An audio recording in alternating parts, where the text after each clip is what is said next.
আসসালামু আলাইকুম সুপ্রিয় শিক্ষার্থীবৃন্দ, যারা ইউনিভার্সিটি অ্যাডমিশন টেস্ট 2025 সালে অংশগ্রহণ করতে যাচ্ছ। আজকে আমি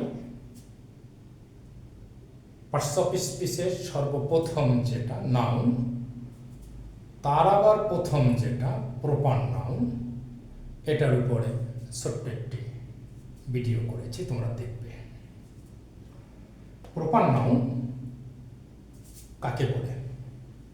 প্রপার নাউন হচ্ছে particular person, particular place, particular ইভেন্টের নাম।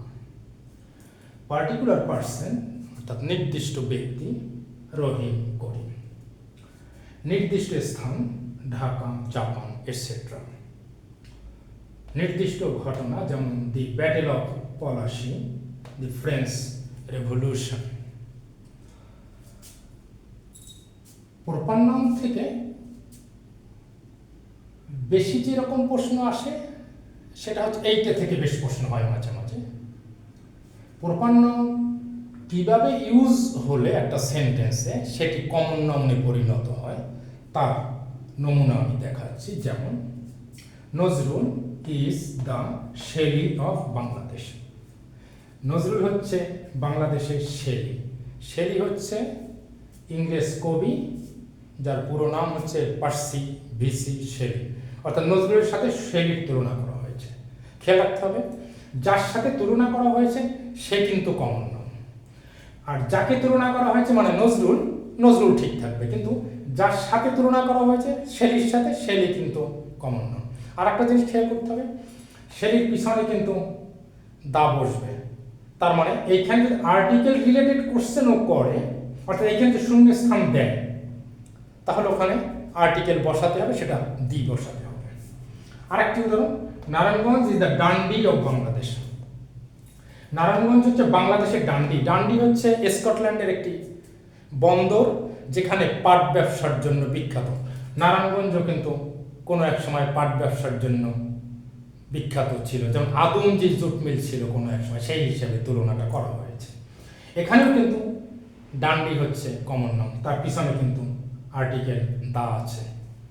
আর এক রকম ইউজ হতে পারে, সেটা হচ্ছে দেয়ার আর 4 রহিমস ইন আওয়ার ক্লাস।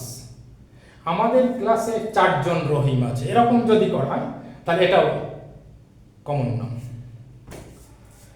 এছাড়া আরেকটি প্রপার নাউন থেকে আরেকটা গ্রামার আইটেম আছে, সেটা হচ্ছে প্রপার অ্যাডজেক্টিভ।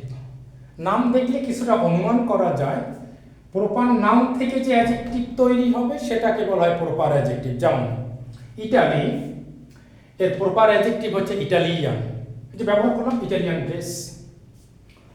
বাংলাদেশ, এটার প্রপার অ্যাডজেক্টিভ হচ্ছে বাংলাদেশি, বাংলাদেশি ফুড। শেক্সপিয়ার, এটার প্রপার শেক্সপিয়ারিয়ান, শেক্সপিয়ারিয়ান ড্রামা। তাহলে আমরা এখানে যতটুকু দেখলাম, আরেকটি কাজ একটু আমি করি, সেটা হচ্ছে এই প্রপার অ্যাডজেক্টিভের আর কিছু কয়েকটা উদাহরণ দেয়, যেটা একটু ভিন্ন টাইপের, একটু অন্য ফ্লেভার আছে। আমি তার কয়েকটা উদাহরণ দিচ্ছি।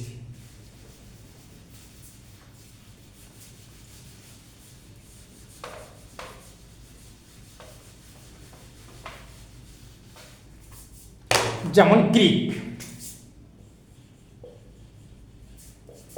এর প্রপার অ্যাডজেক্টিভ হচ্ছে গ্রিক। তারপরে আয়ারল্যান্ড, আইরিশ।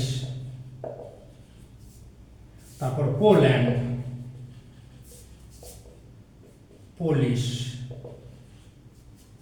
তারপর স্কটল্যান্ড, স্কটিশ, স্কটিশ। তারপর Britain, British. Netherland, Dutch. So প্রিয় শিক্ষার্থীবৃন্দ, আরও অনেক আছে, আমি কিছু নমুনা স্বরূপ কিছু দিলাম যেগুলো একটু ভিন্ন টাইপের। Greece, Greek, Ireland, Irish, Poland, Polish, Scotland Scottish, Britain British, Netherland Dutch. পরীক্ষায় এরকম একটা অ্যাডজেক্টিভ দিয়ে বললে এটা কোন ধরনের অ্যাডজেক্টিভ, প্রপার অ্যাডজেক্টিভ। অথবা এরকম একটি স্কটল্যান্ড শব্দটি দিয়ে বললো এটা অ্যাডজেক্টিভ কি, স্কটিশ, ঠিক সে কারণে এগুলি দেওয়া হলো। তাহলে আজকে এ পর্যন্ত। আমি তোমাদের সার্বিক সাফল্য কামনা করছি, যাতে তোমরা সবাই অন্তত কোনো না কোনো একটা পাবলিক ইউনিভার্সিটির ভালো সাবজেক্টের চান্স পাও। আরেকটি কথা একটু বলে নিই, আমি জানি না আমার ভিডিওগুলি তোমাদের কাছে পৌঁছাচ্ছে কি না, তবে আমি অনুরোধ করব আমার যারা ফেসবুক আমার অ্যাড আছে যাদের সাথে, আপনারা দয়া করে আপনাদের যে ছেলে মেয়ে আছে বা যারা আছে আপনাদের রিলেটিভস, যদি ওদেরকে একটু দেখানোর ব্যবস্থা করেন, তাহলে আমার মনে হয় আমার এই পরিশ্রম কিছুটা হলেও সার্থক হবে। সবাই অনেক সুন্দর থাকবেন, ভালো থাকবেন।